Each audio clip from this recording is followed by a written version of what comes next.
Ceci est une courte introduction à la vidéo de la conférence que j'ai donnée au Play Sorbonne Festival il y a quelques semaines maintenant, qui portait sur la notion de l'impuissance dans le game design. Je tiens à m'excuser parce que la qualité est pas dingue, c'est la première fois que je m'enregistre pour faire un truc comme ça, et il s'avère que pile à l'endroit où j'avais mis la caméra, il y a un mec qui a décidé de s'asseoir juste devant, là, regarde, là, on voit ses cheveux là. Et le focus a un peu pété, il y a plein de moments où c'est flou, genre ça fait net flou, je suis désolé, ce sera mieux la prochaine fois, j'apprends Et puis voilà, j'espère que ça va vous plaire.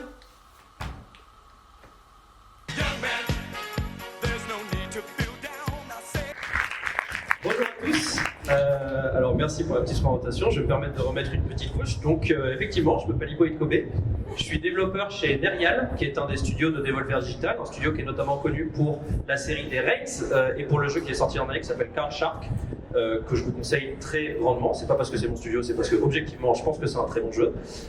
Et je suis aussi enseignant conférencier indépendant sur la psychologie du jeu vidéo, pas vraiment les sciences cognitives. Je suis ingénieur cogniticien et j'enseigne sur la psychologie du jeu de manière générale à l'École nationale supérieure de cognitique et de temps en temps au Gobelin où j'ai travaillé sur l'ergonomie des VFX. Alors de quoi on va parler aujourd'hui ? Aujourd'hui on va parler de la notion d'impuissance, de qu'est-ce que ça veut dire dans un jeu de se sentir impuissant, de se sentir faible et d'être confronté à l'échec d'une certaine manière. Et avant de parler de ça, j'aimerais qu'on parle de quelque chose qui est très prédominant dans le jeu occidental, qui est le concept de l'incarnation de la puissance. Beaucoup de jeux de nos jours, surtout dans le jeu occidental, sont tournés autour de cette idée de la power fantasy.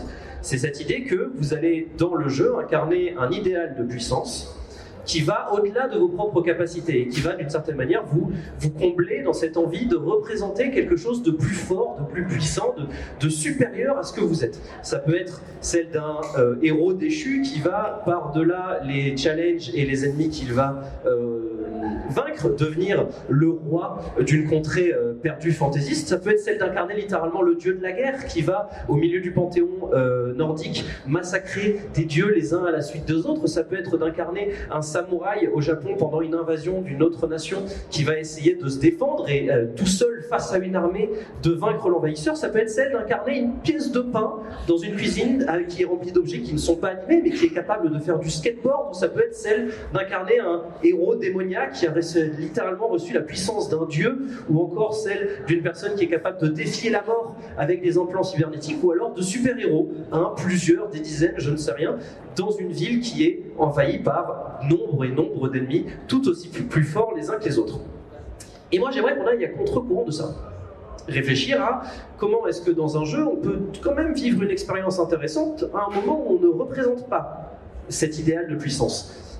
C'est pour ça qu'on va parler de l'impuissance dans le jeu vidéo. Alors l'impuissance, qu'est-ce que c'est ? Si on prend la définition de Larousse, l'impuissance c'est le manque de puissance, l'inefficacité, la faiblesse, l'incapacité pour faire quelque chose. Je lui donnerai une définition qui est un petit peu différente, dans notre cas pour le jeu vidéo, qui est celle de l'incapacité d'un joueur à réaliser une action ou à tendre vers une résolution voulue, malgré, et c'est important, malgré une ou plusieurs tentatives. Pour donner un contre-exemple, cette scène qui a fait beaucoup parler d'elle au moment de la sortie du jeu The Last of Us 2, qui est une scène qui arrive à la moitié du jeu. Oui, quelque chose que j'ai oublié de dire au début, je vais un peu spoiler quelques jeux. À savoir The Last of Us, un événement relativement majeur de Red Dead Redemption, et la fin d'un jeu indé qui s'appelle Before Your Eyes. C'est le moment de partir si vous voulez, parce qu'on va un peu en parler. Mais c'est pas trop, ça va être bien quand même. Donc The Last of Us. Ce qui me chagrine un peu dans cette scène, c'est une scène qui a fait beaucoup parler d'elle. Certains l'ont adoré, certains l'ont pas aimé du tout. Moi, je fais plutôt partie de la seconde catégorie. Non pas que je pense que le jeu est un mauvais jeu, mais il y a quelque chose qui me dérange dans cette scène. En fait, c'est une scène où Ellie, le personnage principal, après toute une scène de combat, de course-poursuite avec un antagoniste, va se retrouver face à cette personne et vous êtes contraint, pour avancer dans le jeu, de frapper à mort cette personne. C'est-à-dire que vous êtes face à la personne, il y a le petit bouton carré qu'on voit pas très bien ici qui est affiché. Le jeu n'avancera pas tant que vous n'appuierez pas sur le carré. Carré étant le bouton pour asséner un coup à la personne qui est déjà blessée en train de mourir au sol, et qui est une scène qui est censée représenter la chute dans la violence d'Ellie et à quel point elle va sombrer dans le cycle de la vengeance.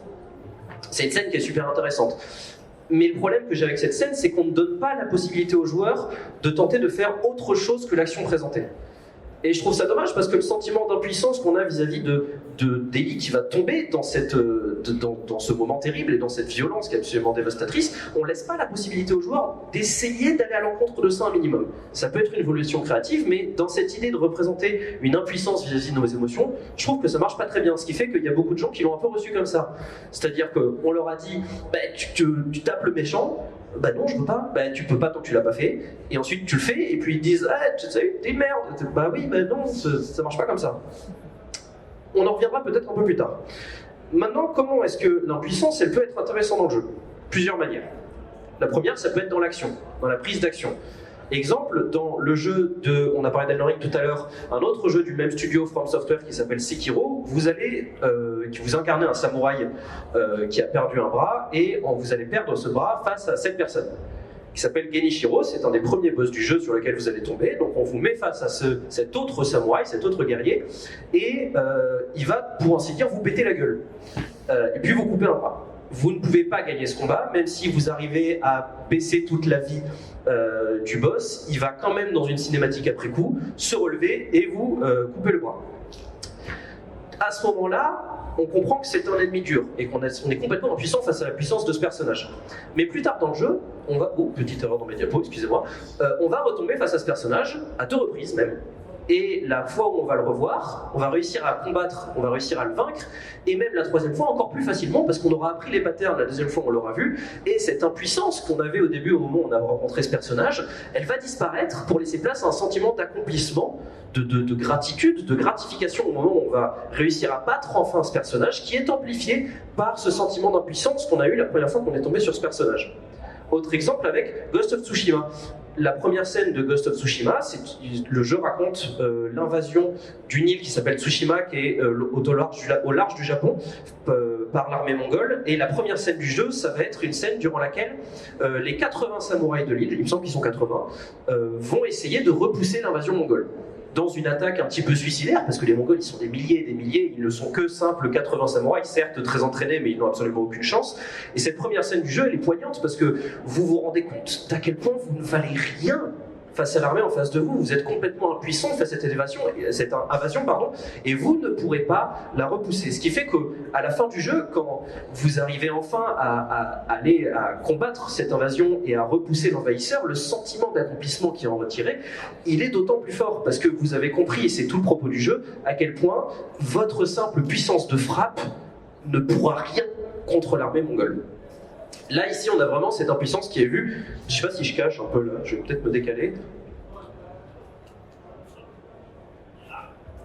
Est-ce que c'est mieux? Merci. Donc, on a vraiment ce sentiment d'impuissance ici qui est vu comme une sorte d'entraînement au moment où on va pour finir réussir à vaincre ton ravisseur. Donc, on a cette impuissance qui va tout de même servir le sentiment de puissance dont on a parlé avant. De quelque sorte, l'impuissance serait au service de la puissance. Un autre exemple, ça va être dans le jeu Red Dead Redemption. Dans Red Dead Redemption, on joue un cow-boy dans une espèce de gang, de troupe en fait, de malfrats qui vont, par des braquages, par du vol, essayer de survivre et de se faire un peu d'argent. Et il y a notamment une des pratiques du gang qui est de prêter de l'argent à des personnes qui n'en ont pas, pour derrière récupérer du fric avec de l'intérêt. Et la façon dont ils ont de récupérer ce fric, souvent, c'est par la force. Et il y a notamment une scène dans le jeu où Arthur, il va aller péter la gueule à quelqu'un qui leur doit de l'argent, et au moment où il va frapper jusqu'à la mort cette personne va lui cracher au visage. Et plus tard dans le jeu, on apprend qu'Arthur, vous êtes en train de jouer, vous vous baladez comme ça sur la scène, et puis tout d'un coup, votre personnage va tomber dans les pommes. C'est pas une cinématique, c'est comme ça, vous tombez dans les pommes, vous savez pas ce qui se passe. Et vous allez vous réveiller, pour le coup là dans une cinématique, et vous apprenez que vous venez d'attraper la tuberculose. Enfin en tout cas vous avez la tuberculose. Tuberculose que vous avez attrapée au moment où vous avez frappé au visage cette personne qui vous a craché du sang plus tôt dans le jeu. Et là, à ce moment-là, on se rend compte que ce qui est hyper intéressant, c'est que pour tout le reste du jeu, le gameplay du joueur il va être altéré vis-à-vis de cette condition. C'est-à-dire que les taux de rechargement de toutes ces jauges, les remèdes que vous allez prendre, vos capacités d'endurance, de vie, de visée, elles vont être altérées par cette condition. Peu importe le nombre de médicaments que vous prendrez, peu importe les boosts que vous prendrez, ils auront moins d'effet et vous ne pourrez combattre cette affliction qui vous ronge. Et c'est quelque chose qui est hyper intéressant parce qu'à ce moment-là, l'impuissance, elle ne va pas forcément aller jouer dans cette idée de renforcer la puissance de cette fantaisie de la puissance qu'on a vue avant, mais plutôt dans l'idée de la punir. Parce qu'en fait, on commence à avoir un truc où, ok, t'as voulu jouer le bad boy, t'as voulu fringuer les gens à tout le monde, t'as pété la gueule à quelqu'un et maintenant t'en payes le prix. Là, on commence à avoir quelque chose qui change vis-à-vis de cette perception de l'impuissance. De la puissance, pardon. Un autre exemple, ça va être dans un jeu de Lucas Expo qui s'appelle Paper Please, qui est un excellent jeu, je vous le recommande. Super portage sur mobile. Dans Paper Please, vous incarnez un garde frontière. Et votre but, c'est d'accepter ou non de faire passer les gens à la frontière. Donc pour ça, vous allez contrôler leurs papiers, donc papier d'identité, passeport, permis de travail, l'empreinte, etc. Et en fait, ce qui est hyper intéressant, c'est que vous avez le choix de laisser passer les gens, oui ou non. Vous n'aurez pas de game over si jamais vous laissez passer quelqu'un qui n'a pas ses bons papiers. C'est vous qui, d'une certaine manière, décidez de si jamais vous les laissez passer. Vous aurez des pénalités si jamais vous vous trompez. Si jamais vous laissez passer quelqu'un qui n'a pas ses bons papiers, ou inversement, ne laissez pas passer quelqu'un qui a les bons papiers, vous allez prendre des pénalités.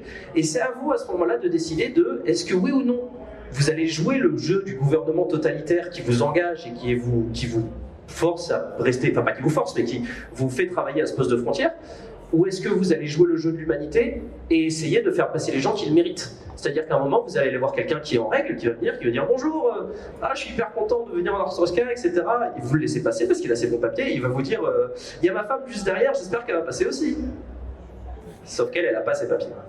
Et là, encore une fois, vous êtes complètement impuissant face à cet état qui vous nourrit en fait. Parce que si jamais vous décidez de ne pas la laisser passer, très bien, vous gagnez votre fric, vous avez votre salaire, vous n'avez pas de pénalité. On voit pas très bien, mais ici, c'est les jauges d'état de votre famille. Donc il y a l'oncle, la mère, le père et la fille, quelque chose comme ça, je ne sais plus exactement. Et vous êtes complètement impuissant face à cet état, parce que si jamais vous décidez de ne pas jouer ces règles, vous n'allez pas être payé, et vos proches vont finir par mourir.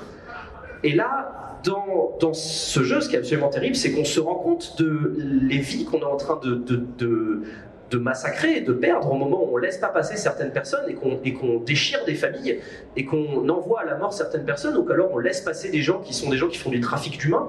Et cette impuissance qu'on ressent face à cet état totalitaire, il est plutôt vecteur de motivation, parce qu'on se sent vouloir aller à l'encontre de cet état et essayer de contourner cette impuissance du mieux qu'on peut, le moins possible, tout en faisant en sorte que notre famille reste en bonne santé, pour essayer de faire le bien, ou en tout cas de jouer le plus moralement possible. Ça, c'est un truc qui est intéressant. Autre chose qui peut être intéressant vis-à-vis de l'interprétation de l'impuissance, ça peut être comme étant un levier de créativité, comme d'une certaine manière une contrainte. Si je prends l'exemple du jeu de tout à l'heure, Ghost of Tsushima, un propos du jeu qui est hyper intéressant, c'est toute cette réflexion qu'il va y avoir autour de comment est-ce que les pratiques du guerrier vont évoluer, et qu'est-ce qu'est la place de la violence et de l'honneur dans une guerre, et qu'une guerre qui évolue et des pratiques qui évoluent. Si jamais vous décidez de jouer le jeu avec la voix du samouraï, d'une certaine manière, c'est pas nommé comme ça, c'est comme ça que je l'appelle, mais c'est celle où vous allez aller en face à face avec tous vos ennemis, les montrer de front, vous allez leur dire ok, toi, viens me battre contre moi. C'est la voix du samouraï, c'est la voix de l'honneur, mais vous pouvez aussi décider, c'est la voie la plus dure évidemment. Si jamais vous vous sentez complètement impuissant face à cette situation où vous arrivez dans un camp, il y a littéralement 20 Mongols en face de vous, il y a des moments où c'est juste pas possible, surtout si vous jouez de la difficulté la plus haute, ce n'est pas possible de jouer à l'honneur et d'essayer de les battre les 20 en même temps contre vous qui êtes seul. Vous pouvez décider de pratiquer la voie du ninja, qui va être celle de la discrétion, de passer dans les bosquets, de tuer les personnes une à un avec du poison, de les retourner les uns contre les autres, qui est quelque chose qui est pas quelque chose qui va dans l'honneur du samouraï, qui va faire que le protagoniste va se friter avec son oncle au cours de la partie, et toute la réflexion, notamment de la deuxième partie du jeu, va tourner autour de cette idée de dualité entre l'honneur et la mesquinerie, si vous voulez, d'une certaine manière. Mais la voie du ninja, elle n'est qu'une résultante de l'impuissance qu'on ressent face à l'armée, en fait. Parce que si jamais on joue avec une difficulté très élevée, on n'a pas le choix que de passer par la voie du ninja, qui est la voie du déshonneur. Parce que c'est la seule manière qu'on a de gagner, d'une certaine manière. Et là, l'impuissance qu'on ressent face à cette armée, elle va se présenter comme un levier de créativité, comme une espèce de façon de penser autrement, de penser parallèlement. Qu'est-ce que j'ai fait, pardon. Autre exemple avec Resident Evil.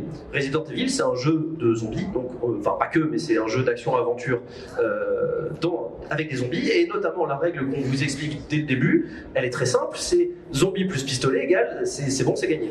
Vous pouvez éliminer les zombies. Sauf que plus tard dans le jeu, vous allez tomber face à ça.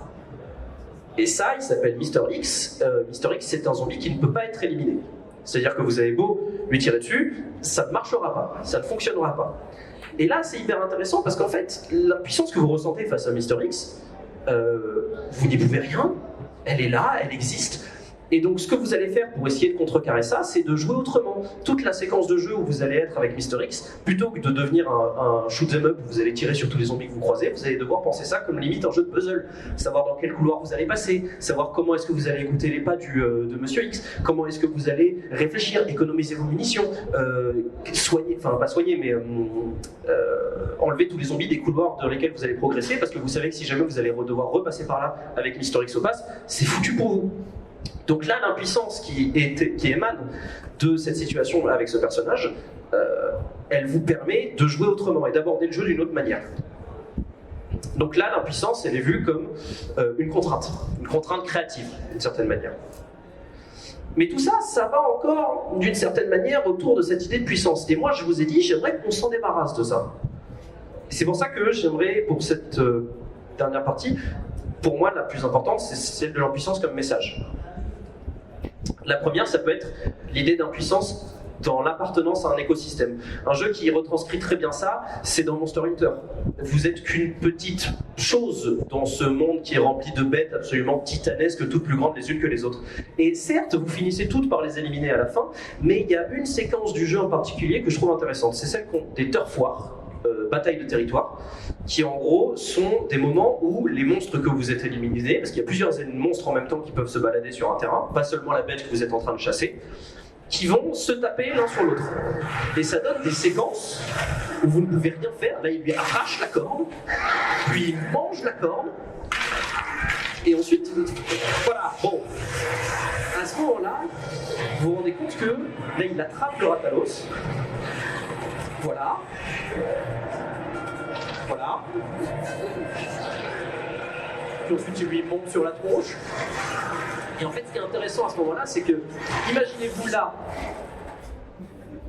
debout à côté de ce truc, même si vous savez qu'à la fin vous allez finir par les battre, et certes, je mets une petite réserve sur cet exemple parce qu'on finit tout de même par restructurer l'écologie, il y a quand même ce moment où on se sent vraiment totalement impuissant, on ne peut rien faire devant l'immensité de la nature qui se passe à ce moment-là. Et c'est un moment qui marche tout particulièrement bien. Peut-être un moment qui est un peu mieux transcrit, et je vais voir si je peux avancer, est-ce que ça ne va pas marcher? Non, bon, on va se taper toute la vidéo.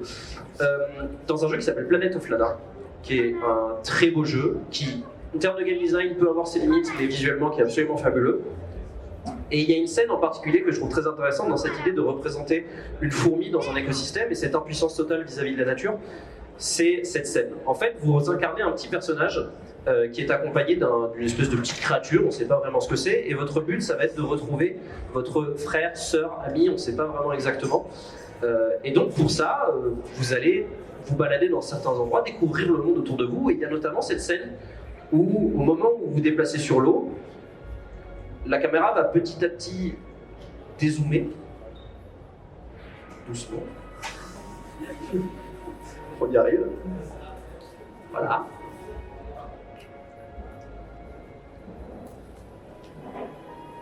Et non seulement vous vous rendez compte que vous n'êtes pas grand-chose au milieu de cet endroit, mais il y a cette baleine qui va passer là, cette espèce de créature, et qui dans son immensité ne représente pas une menace, mais vous fait prendre conscience de l'immensité de ce monde et à quel point il y a des choses qui d'une certaine manière vous dépassent. Et je trouve que c'est un moment qui est très fort, il va y en avoir plusieurs comme ça dans le jeu, et c'est quelque chose qu'on va aussi beaucoup retrouver dans le jeu Subnautica, où vous n'êtes en réalité qu'une proie, vous n'êtes qu'une petite chose dans un monde qui est peuplé de créatures absolument titanesques, et c'est une des premières fois où en fait l'impuissance qu'on ressent à ce moment-là, elle n'est pas grave, c'est pas un problème. Et c'est là que ça commence à devenir quelque chose qui, moi, me plaît particulièrement, c'est que l'impuissance, elle est vue comme une juste valeur des choses à ce moment-là. Vous n'êtes pas le plus fort de la bande. Et c'est pas grave. Un autre jeu dont j'aimerais qu'on parle, qui s'appelle Florence. Florence, c'est un jeu en point and click, qui est très court, qui dure une quarantaine de minutes, fait par le studio Mountain. C'est en gros, l'histoire du jeu, c'est que vous jouez une jeune personne qui va rencontrer une autre personne, et ça raconte leur histoire d'amour.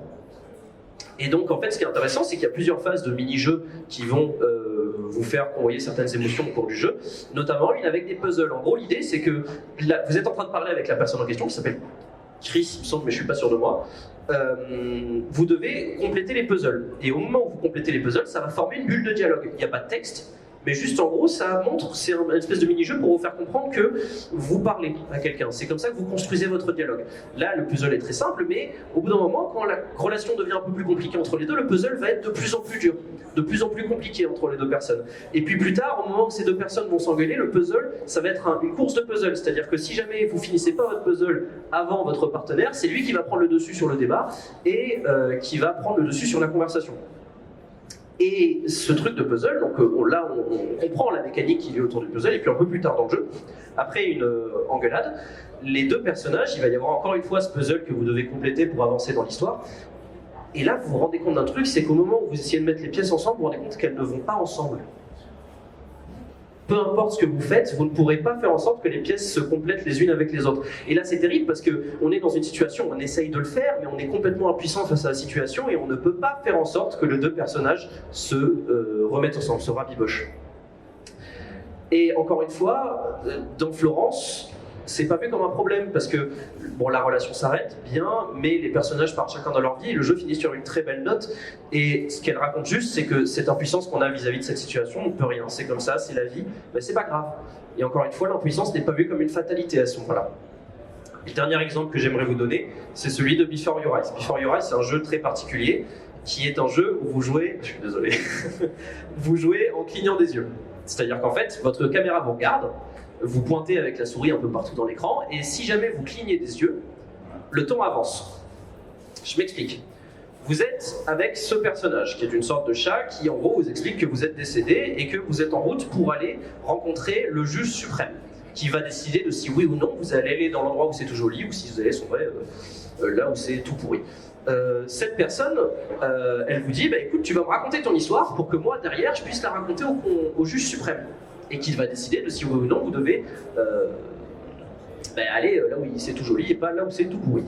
Donc, vous racontez votre histoire, et en fait, comme je l'ai dit, vous allez parcourir toute votre vie, et en fait, au fur et à mesure que vous clignez des yeux, le temps va avancer. Donc, un temps, vous serez dans le jardin en train de jouer à des jeux, et puis au moment où vous clignez des yeux, le temps va avancer un petit peu, puis vous serez avec une amie en train de jouer aux jeux vidéo, et puis vous allez cligner des yeux encore une fois, et le temps va avancer, vous serez avec votre mère en train d'apprendre le piano, et puis encore une fois, vous clignez des yeux, et c'est quelque chose qu'on ne contrôle pas. On se retrouve un peu impuissant face à ce temps qui avance, parce qu'on a beau avoir envie de garder les yeux ouverts tout le temps, c'est juste pas possible.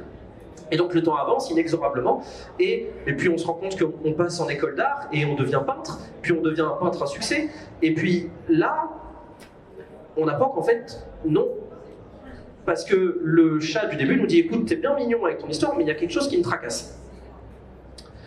On va recommencer depuis le début. Et là on apprend qu'en fait vous n'êtes pas un adulte, et que vous n'êtes pas un peintre à succès, et qu'en fait vous êtes un garçon de toujours de 11 ans, et que vous êtes malade. Gravement malade. Et qu'en fait, l'histoire qu'on vient de vivre, celle de ce peintre à succès qui rencontre quelqu'un, qui devient une star, etc., et qui fait des millions, en fait, c'est l'histoire qu'a écrit ce garçon de 11 ans dans son lit alors qu'il est malade. Et donc là, le conteur, qui va devoir compter au juge, il nous dit, bah, écoute, maintenant tu vas me raconter la vraie histoire, s'il te plaît. Et donc on passe, encore une fois, dans ce temps, on voit la maladie qui avance. Chaque fois qu'on cligne des yeux, on avance un peu plus tard dans le temps, on se rend compte qu'on doit prendre de plus en plus de médicaments. Toujours coincé dans ce lit, il y a une boule rouge au-dessus de nous qui représente la maladie qui est en train de nous ronger. Et puis arrive le moment où le conteur vous dit, bah, écoute, je suis prêt. On va aller raconter cette histoire au juge suprême, qui prend la forme d'un chat. Toujours dans cette idée où vous devez cligner des yeux, il va dire, bah, écoute, je vais raconter ton histoire à cette personne. Et là, il y a une dernière séquence de jeu où vous allez retourner dans votre vie, et en fait, vous êtes face à votre mère, et votre mère vous explique que elle a lu l'histoire du peintre, et que autant elle l'aime beaucoup, autant la personne qui était contée à l'intérieur, ce peintre, elle ne l'a pas beaucoup apprécié, parce qu'elle ne représentait pas le Benjamin, qui est le personnage principal que vous incarnez. Et à ce moment-là, il y a une dernière séquence du jeu qui est très forte, où vous allez alterner entre être face à votre mère et être face au conteur. À chaque fois que vous clignez des yeux, vous allez changer de scène. Les deux racontent la même histoire, qui est celle que la mère décide d'écrire pour lui raconter ce qu'elle a compris du vrai Benjamin, ce qu'elle comprend du vrai Benjamin. Et là, vous êtes dans une situation où ça devient très émotif, les larmes montent un petit peu, et vous clignez des yeux de plus en plus, et puis plus vous clignez des yeux, vous vous rendez compte que vous ne contrôlez pas la situation, le temps avance, vous voyez de moins en moins votre mère parce que ça passe de plus en plus vers le compteur à chaque fois que vous lui clignez des yeux. Donc là, il va raconter que il était né dans une maison calme avec une mère standard, dans un foyer standard, un père standard, dans une maison normale, mais qu'à 11 ans, vous étiez tombé malade et vous clignez des yeux, ça avance, qu'il était obligé de rester 1 an enfermé chez lui, puis qu'il écrit une histoire parce qu'il avait voulu vivre une grande vie qu'il n'était impuissant de vivre face à cette maladie qui était en train de le ronger.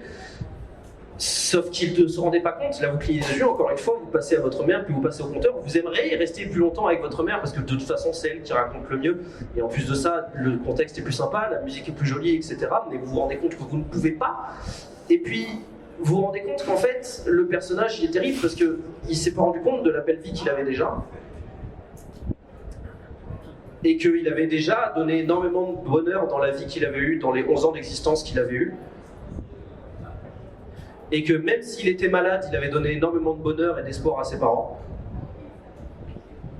Et que, du coup, au moment où il devait partir, il avait déjà fait assez. Et qu'il avait déjà assez combattu, et qu'il pouvait déjà être satisfait de là où il en était. Et qu'il avait déjà vécu une belle vie. Et surtout, qu'il était tout ce qu'il avait besoin d'être. Et là, une dernière fois, pris par l'émotion, vous clignez des yeux, vous vous rendez compte encore une fois que vous êtes face au compteur, parce qu'aussi il n'y a pas de retour en arrière, vous ne reverrez pas votre mère. Le juge suprême vous accepte au paradis, vous partez, et le jeu s'arrête comme ça. Et ce qui est beau, c'est qu'en fait, cette dernière séquence, elle représente vraiment la capacité vraiment physique qu'on a de cligner des yeux et de contrôler la scène qui est en face de vous. On est complètement spectateur, on ne contrôle pas ce qui se passe à ce moment-là, les scènes passent à une vitesse qu'on ne voudrait pas. Et à ce moment-là où on est totalement impuissant face à la situation du jeu, notre propre mère nous explique que c'est pas grave. On a fait ce qu'on a pu, et c'est déjà bien suffisant. Et moi, c'est comme ça que j'aimerais qu'on voit les jeux et l'échec de manière générale. C'est que l'impuissance, ça fait partie de la vie, et que c'est pas un problème. Et j'aimerais qu'on voit un peu plus de jeux comme ça à l'avenir. Merci.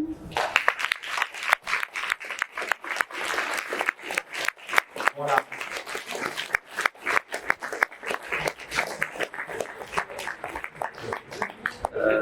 Si vous avez des questions, n'hésitez pas.